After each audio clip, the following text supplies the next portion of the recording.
నమస్తే, welcome to Telugu రాజ్యం. ఈరోజు మనతో పాటు ఉన్నారు సీనియర్ అనలిస్ట్ కేఎస్ ప్రసాద్ గారు. వారితో మాట్లాడేద్దాం. సార్ నమస్తే. నమస్తే అండి. సార్, కృష్ణలంక గాది సాయి కృష్ణ కేసుకు సంబంధించి కొంత పురోగతి అయితే కనపడుతుంది. అంటే సిట్ అయితే రిమాండ్ రిపోర్ట్ అయితే రెడీ చేసింది. అయితే ప్రధాన ఆరోపణ ఏంటంటే సిట్ రిపోర్ట్కి సంబంధించి అందులో ఏ అంశాలు క్లియర్ కట్గా లేవు. అంటే స్పష్టంగా సిఐ నాగరాజు హత్య చేశాడా అని కూడా వాళ్ళు నిర్ధారించలేకపోయారు. అంటే ఆ మనిషి ఏమయ్యాడు, తన అవశేషాలు ఏమయ్యాయి, ఇలాంటి ఏం రిపోర్ట్ లేకుండానే, ఇలాంటి అంశాలు లేకుండానే తూతు మంత్రంగా ఛార్జ్ షీట్ని, కస్టడీ రిపోర్ట్ని ప్రిపేర్ చేశారని ఒక ఆరోపణ ఉంది. సో దీని మీద ఏమంటారు? ముందైతే నేను కూడా దాని ఏమంటారు ఫాలో అయినది ఆర్గ్యుమెంట్స్ కానీ లేదంటే వాళ్ళు సబ్మిట్ చేసింది అన్నీ నేను చూస్తే నేను ఒక జిస్ట్ తయారు చేసుకున్నా. అంటే సాయి కృష్ణని తీసుకెళ్ళి మాయం చేశారని, సాయి కృష్ణ తల్లి విజయలక్ష్మి ఇచ్చిన ఫిర్యాదుతో దర్యాప్తు చేసామని, మొత్తం 17 మంది సాక్షుల్ని విచారించాం. 6వ తారీఖున సాయి కృష్ణని మార్కాపురం నుంచి అరెస్ట్ చేశారు. అదే తేదీన టాస్క్ ఫోర్స్ పోలీసులు సిఐ నాగరాజుకు అప్పగించారు. ఇది ఫస్ట్ ఫేజ్ అనుకుందాం. నాన్ బెయిలబుల్ వారెంట్ ఉన్నా కూడా కోర్టులో ప్రవేశపెట్టలేదు. ఓకే, మన ఇంటర్వ్యూలో మనం మొదటే మాడాము, జ్ఞాపకం ఉందో లేదో. ఇప్పుడు టాస్క్ ఫోర్స్ మార్కాపురం నుంచి తీసుకొచ్చారు అంటే దట్ ఈస్ వెరీ క్లియర్. ఏమని, ఒక కన్సర్న్డ్ కమిషనర్ ఆఫ్ పోలీస్ కానీ ఏసీపీ గారి దృష్టిలో లేకుండా నాన్ బెయిలబుల్ వారెంట్ వాడిని తీసుకురావడానికి పర్మిషన్ ఉండదు. సిఐ డైరెక్ట్గా టాస్క్ ఫోర్స్ వాళ్ళు చెప్పి పంపించారు. ఓకే, టాస్క్ ఫోర్స్ ఇన్ఛార్జ్కి ఏసీపీ గారు అండ్ గౌరవ సిపి గారి ఆధ్వర్యంలో అది రావాలి. తెచ్చి సిఐ నాగరాజ్కి అప్పచెప్పాలి. ఓకే, ఇక్కడ వీళ్ళందరూ లూప్లో ఉంటారు. తర్వాత అక్కడ స్టేషన్ రిజిస్టర్ ఒకటి ఉంటుంది. ఓకే, రిజిస్టర్లో ఫస్ట్ టాస్క్ ఫోర్స్ రాగానే ఎంటర్ చేస్తారు. చేసిన తర్వాత ఇప్పుడు మీకు ఈ క్రిటికాలిటీ ఏంటంటే, ఈ నాగరాజు గారిని ఒక్కడిని బయటకెళ్ళిపోయి, ఈ నాగరాజు ఎవరో తెలుసా, మాజీ డీజీపీ సాంబశివరావు గారు మేనల్ డాక్టర్. ఓకే, అంచేత ఇంత కాలక్షేపం దీర్ఘ సుమంగళి భవ చర్యలు నడుస్తుంది. Okay, okay. ఇక్కడ ఈ సబ్జెక్ట్లో ఫస్ట్ థింగ్ సిపి గారిని, ఏసీపీ గారిని అండ్ స్టేషన్లో ఉన్న వాళ్ళని వీళ్ళని ఎందుకు విచారించి వీళ్ళ మీద కూడా కేసు నమోదు చేయరు. These are all land in gloves and part and parcels. మాట్లాడలేదు. ఇప్పుడు అసలు విషయం మాట్లాడదాం. తెలుగు తక్కువ పవన్ కళ్యాణ్కి నేనైతే డైరెక్ట్గా చెప్పాను, తెలుగు తక్కువ అనే అండర్లైన్ చేయండి, నాకేం మాట్లాడలేదు. ఎందుకు వింటున్నానంటే, ఒక స్టేట్మెంట్ ఇచ్చాడు కదా, అంటే యాంటీ సోషల్ ఎలిమెంటు అలాంటి వాళ్ళు ఇంటికి వెళ్ళి నేను పరామర్శించాలని క్వశ్చన్ చేసావు. సూపర్, ఎక్స్ట్రాడినరీ, నీకు నువ్వు టేకే బో అంటారు చూడండి సినిమాలో, అలాగే టేకే బోవే. ఓకే, తెలుగు తక్కువ అని ఎందుకన్నానంటే, ఇదే కస్టోడియల్ టార్చర్లో చచ్చిపోయిన సాయిని ఆ కుటుంబాన్ని గౌరవ ముఖ్యమంత్రి గారు ఇంటికి పిలిచి పరామర్శించుకున్నారు.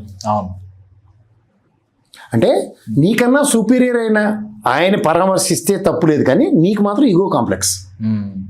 ఇది మాట్లాడదాం. దీన్ని కూడా జస్టిఫై చేయొచ్చు.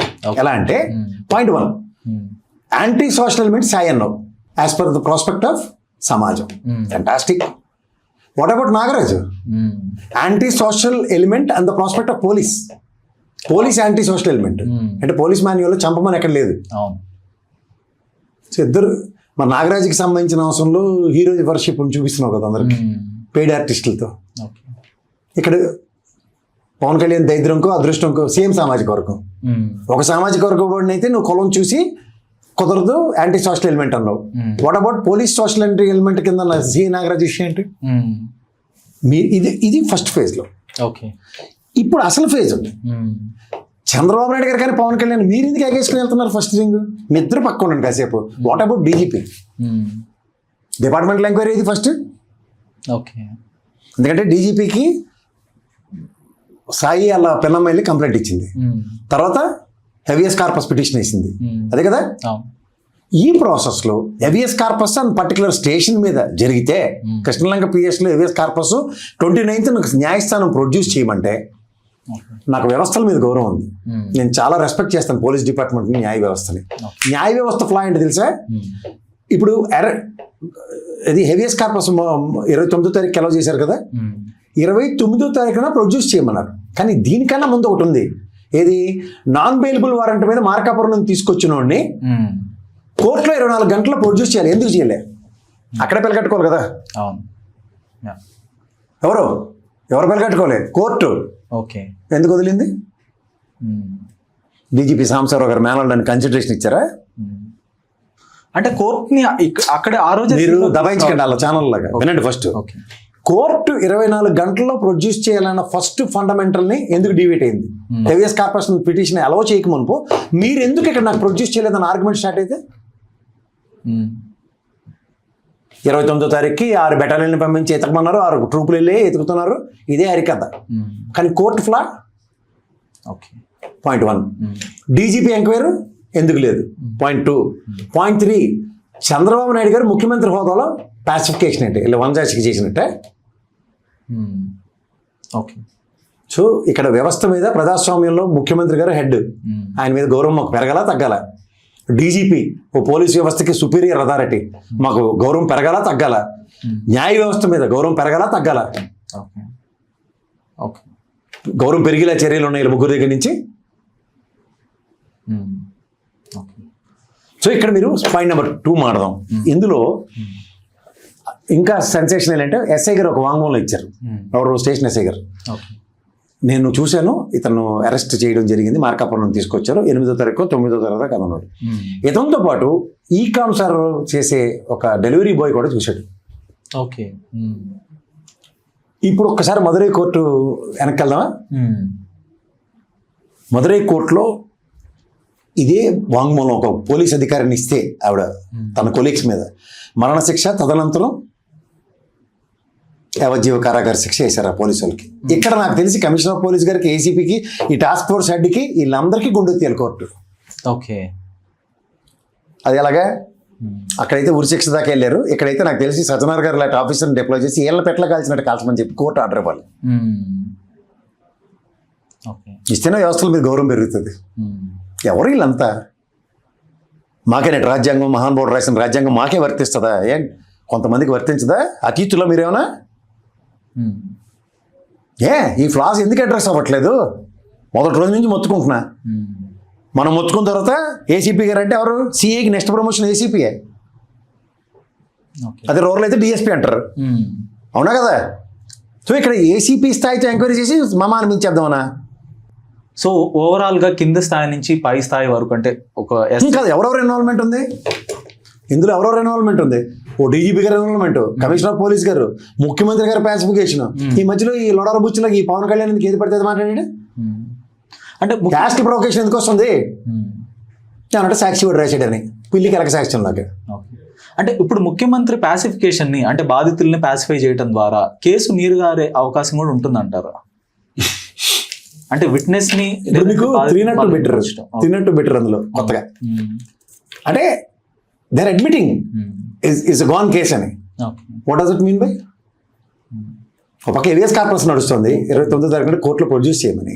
ఓ పక్కేమో ఓవాల్కి అతీతంగా ఈ దీంట్లో ఛార్జ్ షీట్ కన్నా ముందు చేసిన కస్టోడియల్ రిపోర్ట్లు ఏమని ఇస్తున్నారు? హత్యాయత్నాన్ని హత్య కిందకి కూడా భావిస్తున్నామని. ఇది మీకు ఫస్ట్ ప్రయారిటీ ఏంటంటే దీని వెనకాతల పడమట లారీల సంగతి ఏంటో తేల్చండి. సాయి ఇన్వాల్వ్మెంట్ పడమట లారీలో ఎందుకు కాంప్రమైజ్ అయింది? ల్యాండ్ అని మాట్లాడుతున్నారు కదా. నేను ల్యాండ్ అని మాట్లాడిన వాళ్ళకి ఒకటే చెప్తా, అక్కడ ఉండండి, ల్యాండ్ సెటిల్మెంట్ అన్నారు, బాగుంది, ల్యాండ్ అదే కదా, ఐడెంటిఫై చేయడం సేపు సెటిల్ చేసిన వాళ్ళు 4 పేర్లు దొరుకుతాయి అంతే కదా. ఆ 4 పేర్ల ద్వారా గుండె తీసి డబ్బులు తెచ్చుకోవడం ఎంతసేపు వెనక్కి. సో ఇది ఆలోచిస్తూనే నాకు చాలా అసహ్యంగా ఉంది.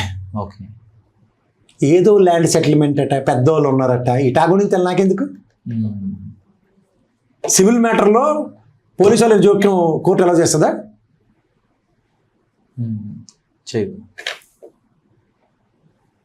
ఆ లారీల సంగతి తేల్చండి. గంజాయా గోల్డ్ ఏదో పెద్ద అమౌంట్ ఉంటాయి కదా, 25 కోట్లు విలువ చేసే ల్యాండ్ అంటున్నారు మనలో మనమాట. ఎంత 25 కోట్లు ఇచ్చేది రేటేళ్ళకి? ఓకే.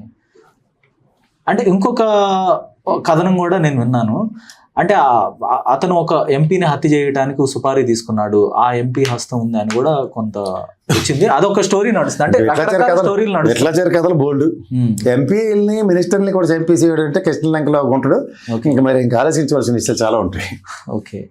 అంటే లాకప్ డెత్ జరిగే వరకు వెళ్ళిందంటే, అంటే బాధితుడి టాస్క్ ఫోర్స్ వెళ్ళింది అంటే వ్యవస్థలు అన్నీ అక్కడే ఉన్నప్పటికీ కూడా ఒక ఘోరం అయితే జరిగిపోయింది. అంటే ఈ లెవెల్లో అసలు తప్పు జరగటానికి అవకాశం ఉండకూడదు సహజంగా, ఎందుకంటే ఇన్ని వ్యవస్థలు. దృశ్యం సినిమాలు అవి చూసాం చూడండి.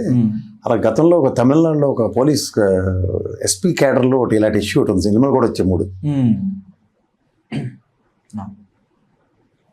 అది కూడా దగ్గర 30 సంవత్సరాల తర్వాత ఇప్పుడు బయటపడింది అది. అదే సినిమా చూసుంటాడు సిఏ నాగరాజు. అంటే ఈ మొత్తం వ్యవహారంలో సిఏ నాగరాజు ఒక్కడే కాదు, ఇంకా పెద్ద తలకాయలు ఉన్నాయి. SCB, ACP, task force head ఖచ్చితంగా ఇన్వాల్వ్ అయ్యి ఉన్నారు. మామూలు నేనైతే డెలిబరేషన్ ఇస్తున్నా ఫస్ట్ టైం. నాకు ఆ డిపార్ట్మెంట్ చాలా గౌరవం ఉంది, నా చేతిలో దండం పెడుతున్నా. లేదా how it's possible practically non bailable warrant ఉన్నాడు, సిపి గారు ఏసీపీ గారు కన్సర్న్ లేకుండా ఎలా తీసుకొస్తారు? సిఐకి ఆ డిస్క్రిప్షన్ ఉండదు, లేదు.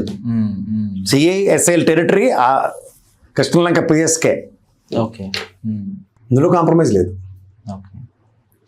తల్లి ముందు రోజు ఒక మాట, జగన్మోహన్ రెడ్డి పరామర్శకు ఒక మాట, తర్వాత వెళ్ళిన తర్వాత ముఖ్యమంత్రి గారు అంతా సతీశారు మాకు అని చెప్తే ఇంకెందుకు పోలీస్ స్టేషన్లు, ఇంకెందుకు న్యాయస్థానాలు? న్యాయం జరిగిపోయిందని డెలిబరేషన్ ఇచ్చింది ఆవిడ. జరిగిపోయింది అన్నారు. అంటే ఆవిడ కోరుకున్న న్యాయం ఏంటంటారు? ఏం జరిగి ఉండొచ్చు అంటారు? డబ్బులే. ఓకే, నాకు అదే కనపడింది. ఇప్పుడు 29వ తారీఖు కోర్టు ప్రొడ్యూస్ చేశారు ఇంకో పోలీసు వాళ్ళు. ఎగ్జాంపుల్ ఫస్ట్ కేసు సినారియోలో ప్రొడ్యూస్ చేశారు అనుకుందాం, ఎందుకంటే హైపోథెటికల్గా ఆలోచించాలి కదా. న్యాయం ఇప్పుడు ముఖ్యమంత్రి గారిని కలిస్తే ఎలా జరిగిపోయింది అంటే ముఖ్యమంత్రి గారు కూడా చెప్తేనే వాళ్ళు తీసుకొచ్చి కోర్టులో ప్రొడ్యూస్ చేశారు.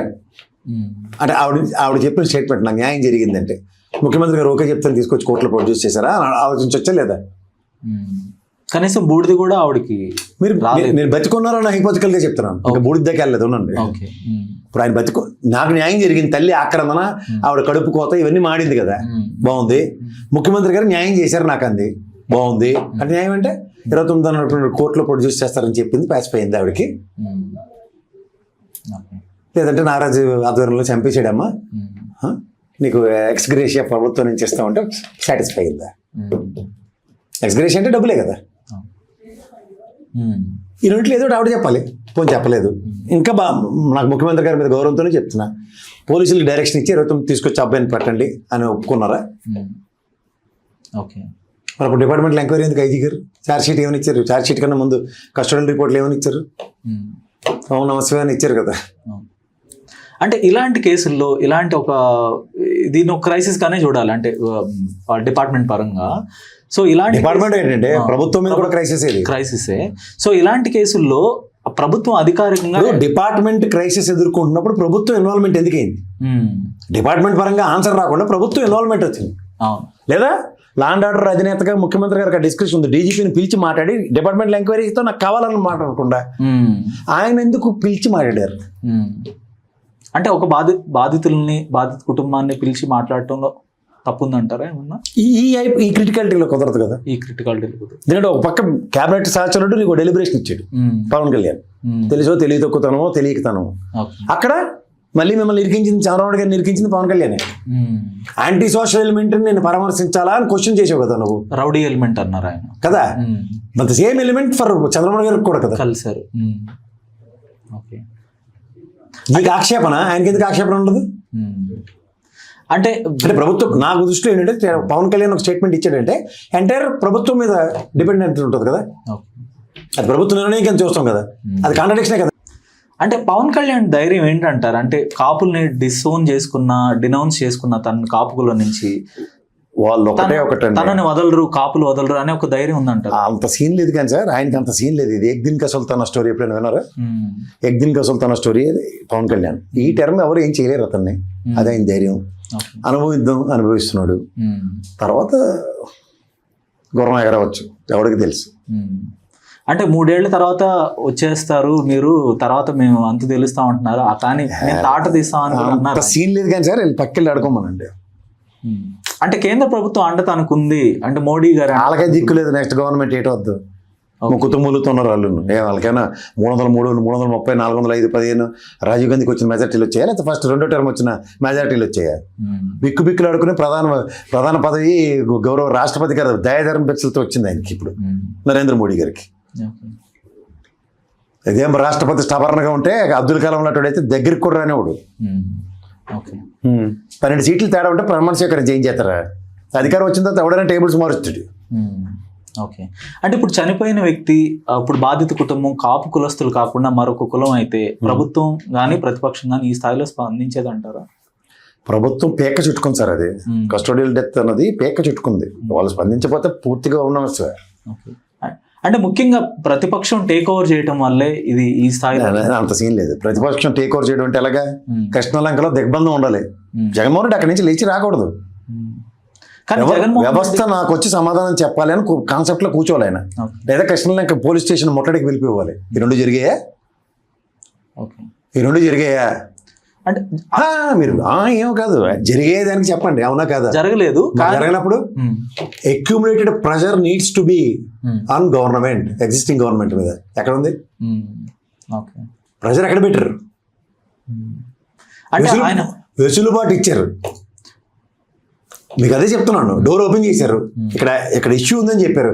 ఇష్యూకి తెలుగుదేశం పరంగా తెలుగుదేశం అధ్యక్షుడు హోదాలో ముఖ్యమంత్రి కెపాసిటీతో చేశాడు ప్యాసిఫికేషన్. మీకు అర్థమవుతుందా క్రిటికాలిటీ? జగన్మోహన్ రెడ్డి ఏం క్లెయిమ్ చేసుకుంటాడు ఆయన? అంటే బాధిత కుటుంబం వైపు న్యాయం జరిగిపోయింది. ఏంది న్యాయం అంటే? బాధిత కుటుంబం న్యాయంకి డీజీపీని గెలిచారు, హెవియస్ కార్పస్ వేశారు కోర్టులో. వాళ్ళకి న్యాయం కోర్టు పరంగానూ జరగలే, డీజీపీ పరంగా జరగలే. Okay. So overall issue is been addressed. వినండి జాగ్రత్తగా, సెన్సిటివిటీ. ఇష్యూ ఆల్రెడీ అడ్రస్ అయ్యింది. ఇష్యూ అడ్రస్ కాని వెళ్ళి ఐడెంటిఫై చేస్తే జగన్మోహన్ రెడ్డి క్రియేటివ్ అండి. Okay. So overall issue flare up అవ్వకుండా పాసిఫై చేసుకున్నారు. రూలింగ్ గవర్నమెంట్ కి వెసులుబాటు కల్పించాడు జగన్మోహన్ రెడ్డి, అష్టదిగ్బంధం చేయకుండా. ఓకే. అదే జగన్మోహన్ రెడ్డి కూర్చుని ఉంటే అక్కడ గరావుకి ఓకే ఇదే పవన్ కళ్యాణ్ పరిగెట్టుకుని హెలికాప్టర్ కృష్ణా నదిలో గెంతి ఈత కొట్టుకుంటూ వచ్చింది కృష్ణలాంటి. ఓకే. ఏమనుకుంటున్నారు? సుగాలి ప్రీతి కేసులో కూడా పవన్ కళ్యాణ్ వీలైనంతగా దాన్ని పొలిటిసైజ్ చేశారు. ఆ లబ్ధి కూడా ఆయన పొందడం జరిగింది.